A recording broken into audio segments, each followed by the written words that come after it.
Oh, that momentous occasion when there is culinary confusion. And the wonderful cookie holder that our friend David gave us, which is slightly creepy because in order to get the cookies out, you have to decapitate Santa Claus, which, you know, historically generally ends in not getting what you asked for Christmas. However, that is still preferable to having to insert the cookies in some other form of orifice. This, okay, yeah, you know what? That's true. That is absolutely true. Santa? Yeah, take his head off. To get the cookies out, but it's. The cookies. It's. I didn't think it. I don't see any cookies in there. Sorry. I don't see any cookies in there. Well. Yams are Dioscorea dioscoriae. Sweet potatoes are not a member of the family of Dioscoriae. What now? Okay, and you now understand why I feel like the stupid one in this couple, right? I've only lost.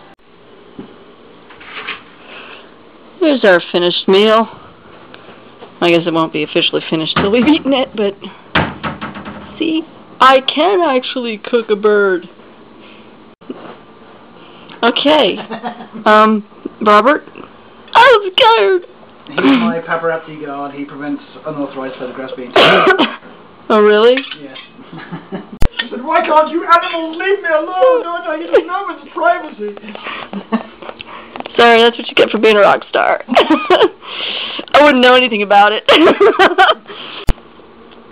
There's the turkey cutting the turkey. You, turkey, get in my belly! In my belly! I don't think anybody would be missing this.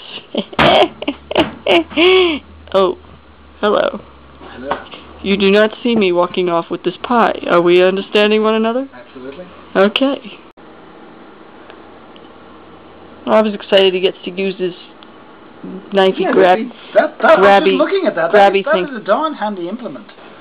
Unfortunately, with bones inside there, it's not nearly as handy as like a roast. You know, the first time I saw that, I thought it was some sort of medieval torture device. I was kind of thinking that really could be classified as an offensive weapon. I was like, wow. Should I be scared? It's like taking brass knuckles to a whole new level. So, David, what is your experience at Café de Robin Mel? Help me! Thanks for choosing Saunders and Kite for your Christmas dinner. Well, after the first visit, I'll be honest, the hepatitis did take a little recovery time, and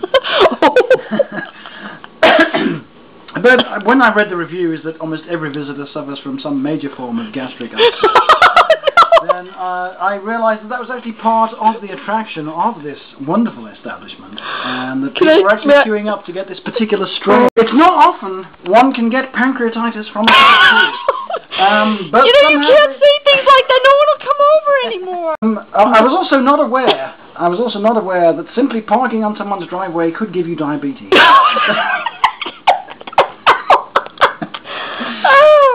Well, we know who's not going to get these now, since you have diabetes, pancreatitis, and oops. I must thank Saunders Kite Incorporated for introducing me to a whole range of new dilemmas that I'd not yet felt before. No.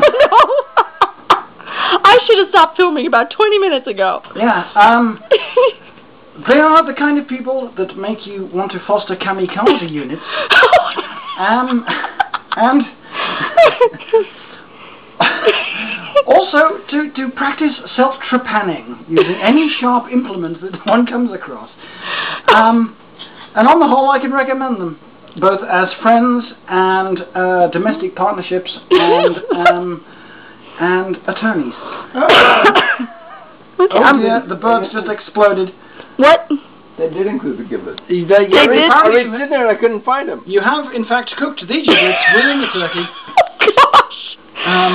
You know what? I exploded a turkey one year, so you know this was a little bit better. You mean you like our cooking and we're cool people? Put it this way, I came to discover that actually. I came to Thanksgiving dinner and I was so overwhelmed I had to come back for more. Wow. As in Christmas dinner. Hence, not just the great culinary cuisine which I was witness to at the time, but the splendid, rapacious, and sparkling company and wit I enjoyed. Oh my gosh, we must be paying him off. And thence I returned many times hence to put myself through the same agonizing bliss once again. I was proud of that line. I was proud of that line. Agonizing bliss. There's an agonizing bliss. I think I went through something like that one. Never mind. It's usually found in soft porn. I'm standing here. Oh, yes, yum. In excruciating ecstasy. We're talking food, people, food. And I'm not quite sure I had to switch into my Quentin McFadden voice when I talk about excruciating ecstasy. I remember the first time I met Melanie, I thought either there's something seriously wrong with this woman, or they had a new vacuum cleaner delivered. I'm not sure what that meant. Should I be insulted? I'm not sure either, but damn it, sounds good. And today's competition, folks, is guess within 5 the most accurate number of the legumes within this bowl. I say 4,329, but who wants to count them? But who wants to count them? And the winner gets a burial at sea in a war of your own choice. Ah! He just splashed me with water. You know what I noticed? You know how Rob just went right for the breasts? Oh, I'm leaving that one alone. Stop decapitating Santa. He's got nothing inside him at the moment, see? And we also have heart, liver, and gizzards over here. Oh boy. Don't say those words. Kidney. No, those are actually right along the spine in the bird's show. I think it's about time to start drinking, actually. I will sample kidney to you later. Being British, we have to consume as much offal as possible. I actually love kidney. Yes, me too. That's the first. It's like that's the first thing I go for in chicken. I get the back, hoping that they didn't cut like. Well, and lamb's kidneys are particularly succulent, especially in like. Okay, if you have a weak stomach, now would be a good time to fast forward the tape. Well, amongst the delicacies, we have wolf spleen. Like you got the I did threaten to prepare pickled pig's feet and goat eyes. The kidneys intact. They I watched him eat the spine of a turkey once, and I about hurled. I think I did actually. Stop it. If you really want a delicacy, try weasel's adrenal glands. Oh my gosh! And the camera shakes every time. Weasel's adrenal glands. Stoat scalp is also a particularly prized delicacy. Delicately sautéed canary sprinkled liberally in oregano. I thought that Chucky flew away. Now he was eaten by the rampant British guy who happened to be peckish. Oh. Esurient. Wow. To find the definitions of all of these words, please consult Wikipedia or dictionary.com. Write your questions on a postcard, please, to Strange Man in a Brown Waistcoat, 82nd WC along Men's Toilets, King's Cross Station, London. And hide the envelope just behind the cold water pipe because they only find it every Tuesday afternoon when the cleaner comes in distracted. So you take all the envelopes, read the questions, find the answers, right back to you straight away. I don't know if you're wearing the right hat. Before I was so rudely interrupted. He's also a comedian. No. He's a stand-up comedian. No, not at all funny. No yes. No sense of humor whatsoever. He's a professional stand-up comedian. He is a professional musician. And he is just an awesome person. And he is... short. And bald. He is currently single, so if you are gorgeous, young, and available, please do write him. And my son is also gorgeous and young, however. Okay. He is very taken. Leave me alone, leave me alone. You leave me alone. He's got a girlfriend. Oh, so you're not single? Then how dare you put your arm around me? No! Help me here! It was like a friendly hug. I understand. Just to clarify, David is looking for a woman, not a man. Species optional. Wow! No chimpanzees. I draw the line at penguins, unless it's a very tall penguin, and particularly attractive. Okay, send postcards and hate mail to the address aforementioned. World Wildlife Protection Federation. Well, just for entertainment purposes, I was almost going to convince you that it was a British Christmas tradition to hollow out the Halloween pumpkin and use that to eat your Christmas dinner from. Wow, I didn't even think they had Halloween in... We don't, so that's where my theory falls to the ground. Have you But isn't there something to celebrate right around Halloween time with the have or Boxing Day? Robert. I know. Well, it's a combination of things. We have November the 5th, which is what, 5 days after your Halloween celebration. Is that Boxing Day? No. When is Boxing Day is actually tomorrow. It's the day after Christmas. It's Boxing Day. And it's called that because that was the day traditionally you opened your Christmas box with your gifts and stuff in. Oh, really? I thought it just meant when you hang out with family you don't get along with. Yeah, and pugilism starts, absolutely. No, Boxing Day is the traditional day in Britain, the day after Christmas, when you've completed all the religious side of the celebrations and you actually open your Christmas gift, your Christmas box on Boxing Day. Oh, So okay. now. I had no idea. Yes, November the 5th is 5 days after your Halloween, and that is also when we do our fireworks. We don't do July the 4th, surprise, surprise. Gee, why not? November the 5th celebrates the date that a guy called Guido Fawkes attempted to set fire to the Houses of Parliament by planting barrels of gunpowder in the basement. Guy Fawkes Day. Yes, and they caught him, and consequently to celebrate this fact, we have a huge bonfire with an effigy of Guy Fawkes on the top that we then set fire to and let off fireworks. It also works for ex-boyfriends. I'm sorry. Yeah, most successfully. Ex-girlfriends too. I know there was some kind of pagan holiday that had to do with ghosts and ghouls, and they would dress up to scare them away. More really like basic Central European. That's pretty much along the same lines as All Hallows Eve. Yeah. Yes. Which is And where, Bad Santa. sorry? Seriously, am I the only one who knows about that one? Apparently. A Bad Santa, did you say? Mm-hmm. Okay, I thought I was tangential and random. You made a leap from All Hallows Eve to a Billy Bob Thornton movie? that's pretty impressive, Christian. That basically the parent will say, like, if you're bad, a bad Santa is going to give me a switch. They had like a little small block of what appeared to be coal, and a selection of switches and some candy on the side, which the connection of the two, you know. Yeah. Seems like you'd either get candy or a switch, but apparently they were like good and bad at the same time. Well, along with the Guy Fawkes thing, to raise money to buy your own fireworks, your effigy of Guido Fawkes, before you've set light to him, you actually push him around in a shopping cart or an old stroller, and stand on street corners and say penny for the guy, and you get people to give you change, depending on how good your Guy effigy was. And that's the money you would use to purchase your fireworks with. Wow. Yeah. And poor dog is like, I want some. Everybody's got some but me. And congratulations on the turkey, Melanie. So it works? It works. Thank you. It's both edible, consumable, and safe. And Rob was just saying, jokingly, that, well, basically the end result was he's a vampire. Or werewolf or something. And then I was compelled to admit that I'm in fact a were-sheep. Being British, we don't have werewolves, we have were-sheep, who basically just bore people to death. We sit and bleat inanely in the corner until the ennui and boredom overcomes them to the point where they have to disembowel themselves and hang them. Gosh. I'm suddenly not hungry anymore. I can't imagine why. And my ploy works! More food for me! Darn, she saw through that plan. That's what people want to see. Someone else eating. Roast swan, desiccated giraffe's adrenals, and delicate sprinkling of what looks like rabbit hair. Damn it! Finely chopped, braised. It got in there, huh? Simmered in what looks like diesel. And this. I will say for record on camera, a wonderful Christmas dinner. Thank you all so much. Oh, you're welcome. There's almost a note of sincerity in that speech. So close. That's alright, you're right next to the door. No, I'm kidding. Aw. Where's the rope? Where's the rope?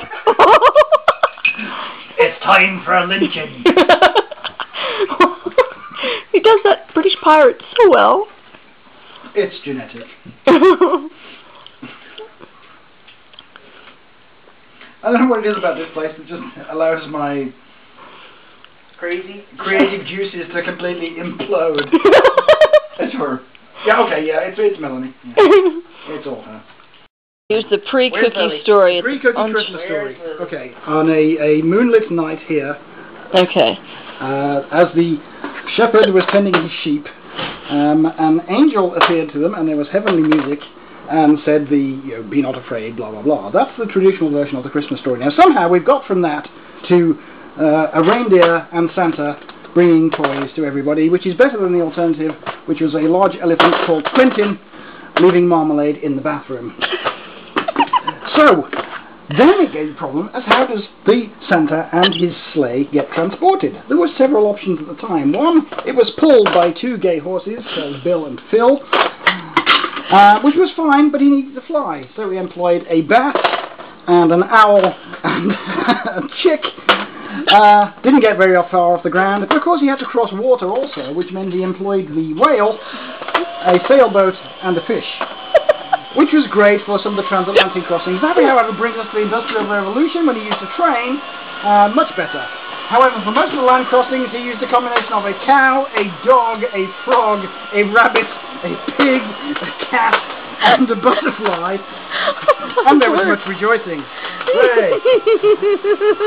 However, as we hit the 21st century, it is obvious that Santa has to use airtime aviation, but not American Airlines, because he has to pay extra for every bag over 50 pounds. Finally... Do we actually have a rate? We do. Finally, he used ghosts, because they're invisible. Ah. And then, somehow, the story transmuted from Lapland to reindeers flying backwards, pulling the sleigh across the horizon. Okay. Because everybody knows reindeers fly stronger in reverse. Okay. And that's the story of Christmas. They don't know where they're going, though. Fortunately, Santa, who, having delivered to 4 billion houses, has had 11 billion cups of sherry, 19,000 billion mince pies, and the reindeers are so sick of carrots they couldn't care which way they were facing anyway. Which is another reason why Santa could not fly American Airlines anymore, because he found he had to pay for 8 seats just to fit himself in. And so finally, the story remains, as all kids know now, that Santa's reindeer is pulled by a duck. Wow. That's a big duck. Which is still better than Quentin the elephant leaving marmalade in the bathroom. Which is a great holiday tradition and an awful lot cheaper for parents, but a little more messy. Wow. Thank you, good night. How much sherry have you had tonight? Me? No, not enough coffee. That's where it is. Oh, we missed the butterfly. The Christmas butterfly, who ran away with the Christmas pig. In fact, yeah, the Christmas pig so ran away cannot be found, so the butterfly had to liaise with the Christmas cow to make the cow fly, or the butter cow. That's how it got over the moon. That's how it got over the moon, and so hence, consequently, the sleigh was towed by the butter cow. It shouldn't surprise me that people think we do drugs. And there was heavenly music. We don't. Much really rejoicing. And then becomes the tradition of candy canes, which is actually Santa's walking stick turned upside down because he was too obese to actually transport himself in any direction. Wow. Lucky Santa. And a Merry Christmas to you all. Next. Oh, we forgot the hippo. Oh, yeah. What would it be without the Christmas hippo? Yeah, well, okay, the Christmas butter hippo. Butter hippo? The butter hippo, the hippo cow fly, the butter hippo cow fly, because the hippo, oh, okay, that's enough, I'm melting down, it's not working. Well, I still think Quentin the elephant leaving marmalade in the bathroom is a much better Christmas story. It's cute. And children every day now dash up with excitement in the early hours of Christmas morning to see what flavour of marmalade has been left in their bathroom. Does he store marmalade for 4 billion houses in his trunk and just squirt a little dose out every time?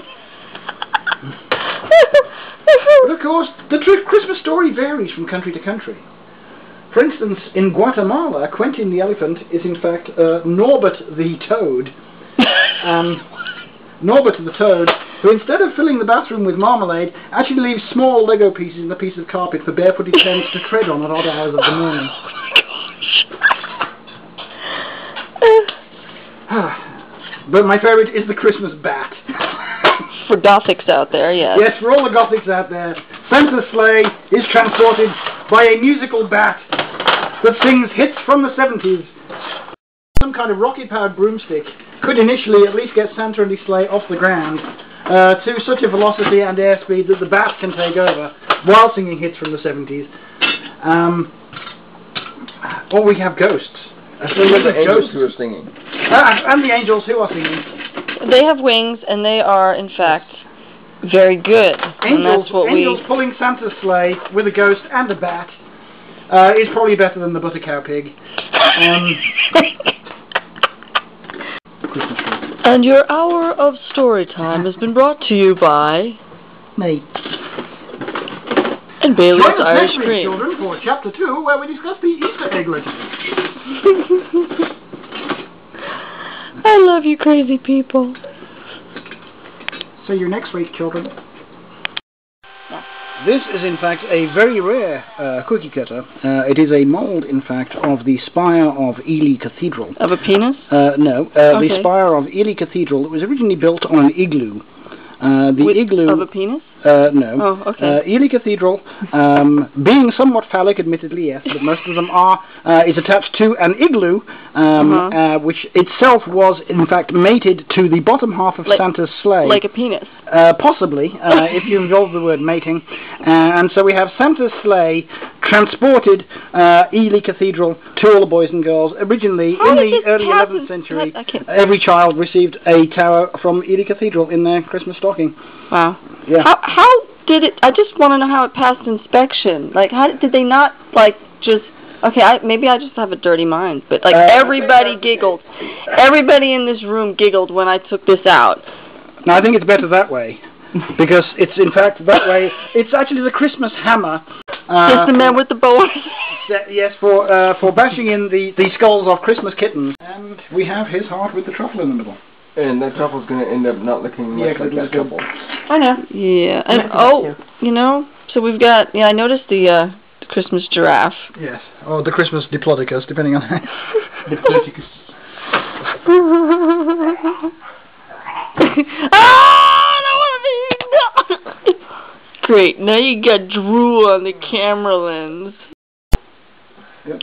See, that's why you need to start by holding the guitar in the right position. I mean, doing it like this, your wrist is never going to get around there. So you have it vertically, thumb down, so your fingers can come at it without... See, my hand is not touching any of the other strings now. And David is one amazing guitarist. Now, it's when you get comfortable... And while I can't divulge what band he was actually in, for legal reasons, he was with a very famous band from England in the 80s. And so we go from there. And you can play 90% of the world's songs with those 4 chords.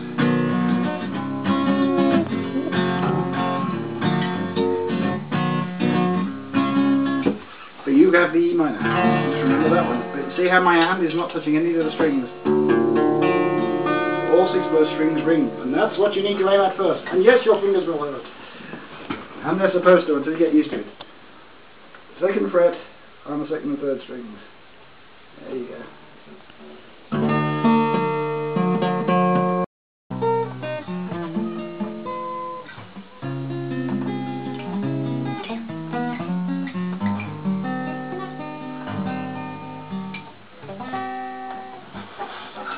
Thank you, good night. Elvis has left the building.